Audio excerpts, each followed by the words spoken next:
everybody, thank you for joining me today. So today's video, we are working on our next two cards from the Simple Stories card kit that I got from my little scrapbook store.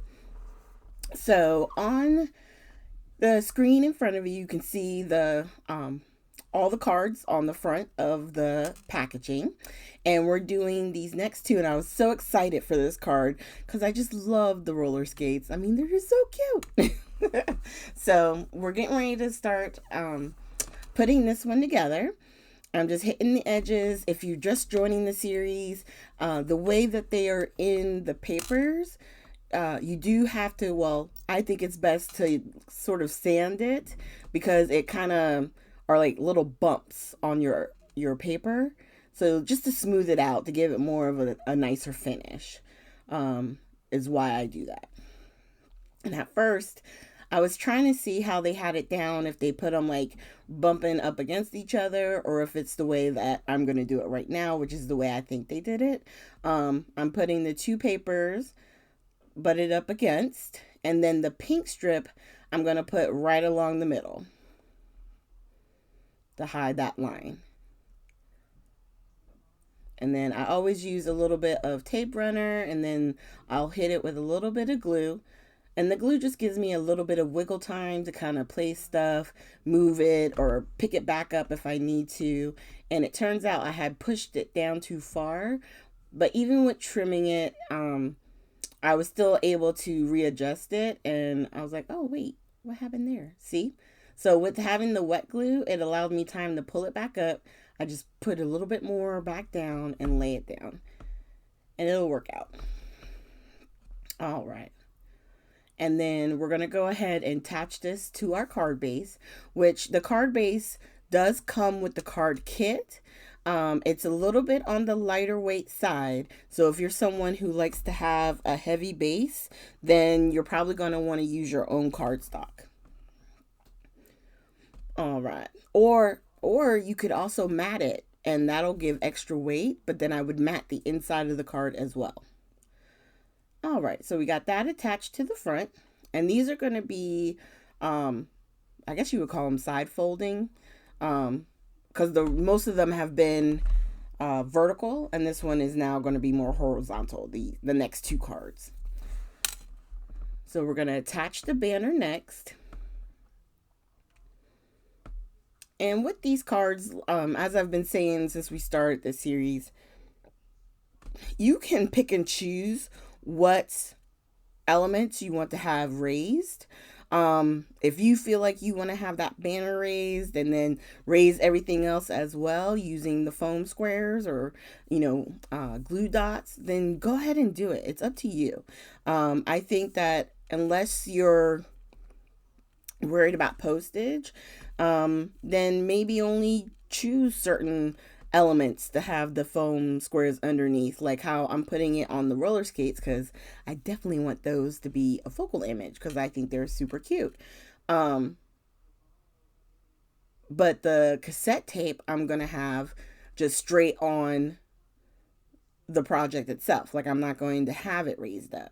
You see what I'm saying? So it's like you just gotta pick and choose what works best for you. And then we're going to take the backing off, get all of the little squares with glue, and then we're going to put the roller skates down.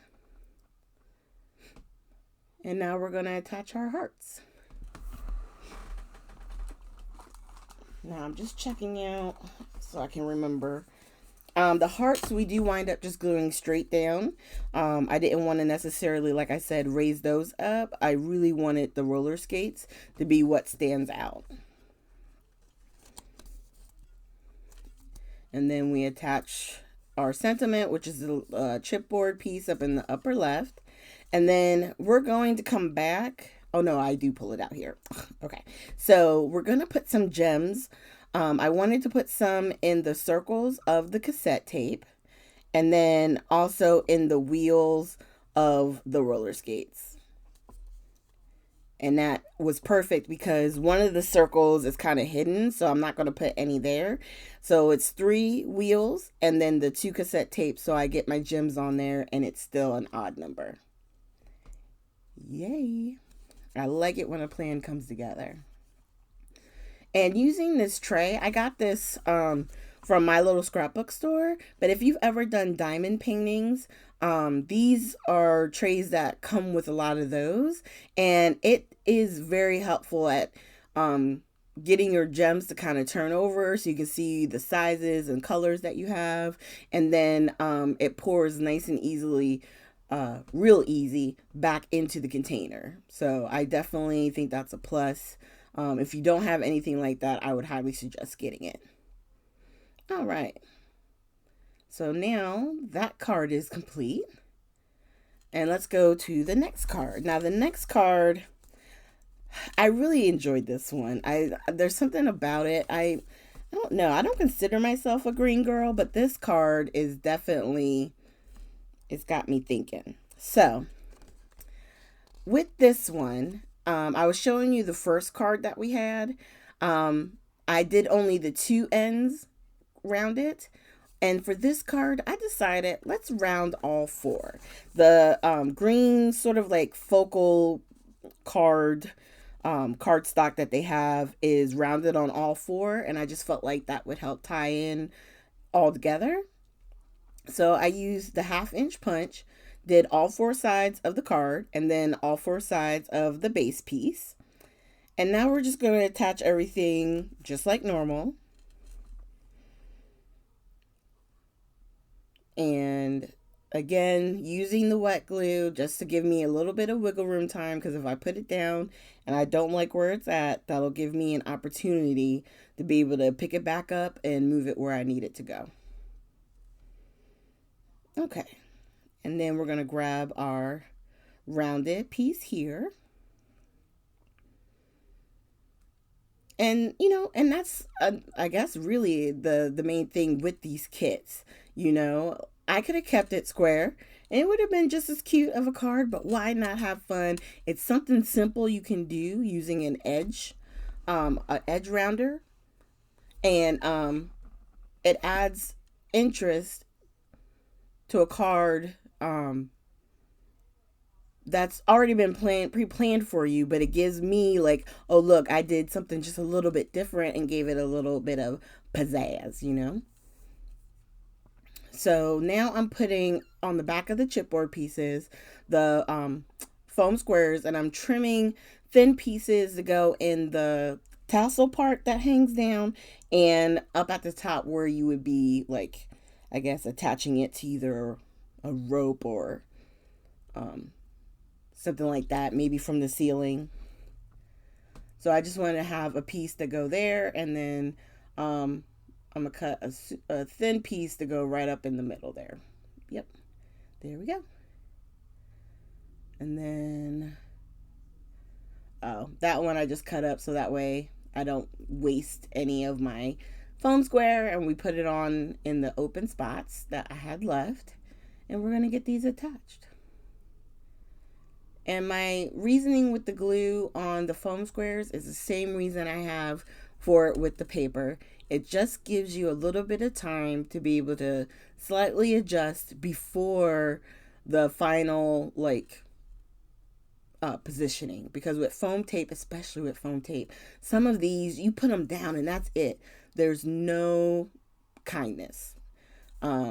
I was trying to use a glue dot there for one of the bees, and I just said forget it. I'll just put them flat down. So I just put a little glue on the back and attached it right to the cardstock. Now, with the bees, if you wanted to, you could put some of your like Wink of Stella, the glitter brushes. You could put those on. On this card, I decided to use a different gem. Okay, so on the first one, you saw me use the picket fence. I want to say it was one of the mixes. Let me see. I think I have it right here. It was Celebration. And then they also had some of the moon. They're like, I guess you call them like moonstones. Well, they're pearls, but they have like, I want to say they have a color to them, but now that I'm looking at it, I think this one is the champagne. They have the this is PINKFRESH. So these I got from PINKFRESH in the like flat back pearls. They're really pretty actually with this paper collection.